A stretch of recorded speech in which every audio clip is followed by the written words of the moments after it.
Welcome, dear friends. Have you ever wondered what it truly means to live a life of purpose, humility, and grace? Today, we are diving deep into the words of Jesus, exploring one of his most powerful teachings, the Beatitudes. These timeless verses delivered during the Sermon on the Mount offer guidance for those seeking a life blessed by God. Let's walk through each of these Beatitudes, uncovering their meaning, how they apply to our lives today, and the profound blessings they promise. Stay with us until the end, where we'll discover how you can embody these teachings and experience the life-changing power of living the Beatitudes. But before we start, here's something to think about. The Beatitudes are not just a list of moral teachings. They're a roadmap to happiness and true fulfillment. Have you ever felt like there's more to life than what you're currently experiencing? The Beatitudes hold the key. In the Gospel of Matthew chapter 5, Jesus begins the Sermon on the Mount with a series of blessings known as the Beatitudes. Each one reveals a different aspect of God's kingdom and how it contrasts with the ways of the world. These blessings were not just for the people of his time, but for us as well. They remind us that true happiness, the happiness that transcends circumstances, comes from living according to God's will. Blessed are the poor in spirit, for theirs is the kingdom of heaven. Matthew 5:3. To be poor in spirit means to recognize our need for God.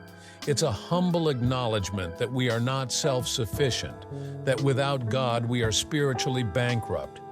The world teaches us to be self-reliant, to be independent, but Jesus turns this thinking upside down. He says, "Blessed are those who know they need God." When we humble ourselves before God, He opens the doors of His kingdom to us. This is where true fulfillment begins. Take a moment to reflect. Where in your life do you need to let go of self-reliance and trust God more deeply? The kingdom of heaven is promised to those who admit their need for Him. Blessed are those who mourn, for they will be comforted. Matthew 5:4. Grief and mourning are universal human experiences, yet Jesus offers comfort in the midst of our pain. This beatitude is a promise, not that we won't face hardships, but that in our sorrow God is with us. He comforts those who bring their pain to Him. Mourning doesn't just refer to personal loss. It can also mean grieving over the brokenness of the world, over sin, and over the injustice we see.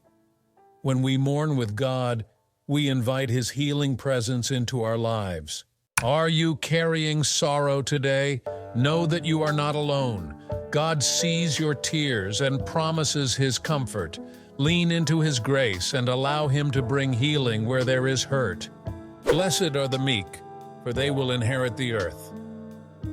Matthew 5:5. Meekness is often misunderstood.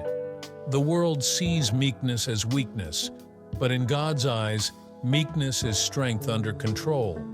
It's the ability to be gentle, patient, and kind, even when provoked. The meek are those who trust in God's justice rather than seeking their own. They don't strive to dominate or control, but instead, they live with a quiet strength. And in return, they will inherit the earth. A picture of God's ultimate reward for those who live humbly and faithfully. Think about how different the world would be if we embraced meekness in our daily lives. What if, instead of responding with anger or frustration, we responded with patience and love? This beatitude speaks to the deep longing within every human heart, a longing for what is right, what is just, what is good. To hunger and thirst for righteousness means to desire God's will and His justice above all else. And here's the promise.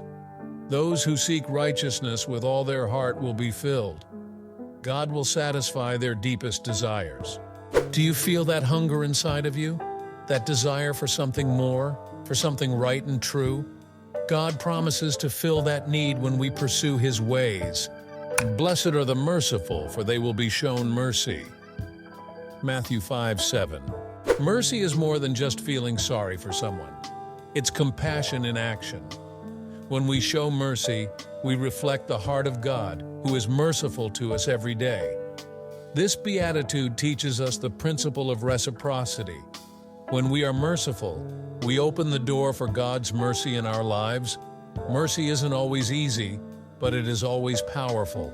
It can transform relationships, heal wounds, and restore what was broken. Where can you show mercy today? Is there someone who needs your forgiveness, your kindness, or your help? Remember, when you extend mercy, you are inviting God's mercy into your own life. Blessed are the pure in heart, for they will see God. Matthew 5:8. Purity of heart means having a heart that is fully devoted to God, free from hypocrisy or divided loyalties. It's about living authentically and with integrity. When our hearts are pure, we are able to see God more clearly in our lives, in others, and in the world around us. The promise here is profound. A life of purity leads to a deeper connection with God. Are there areas of your life where you need to let go of distractions and refocus on God?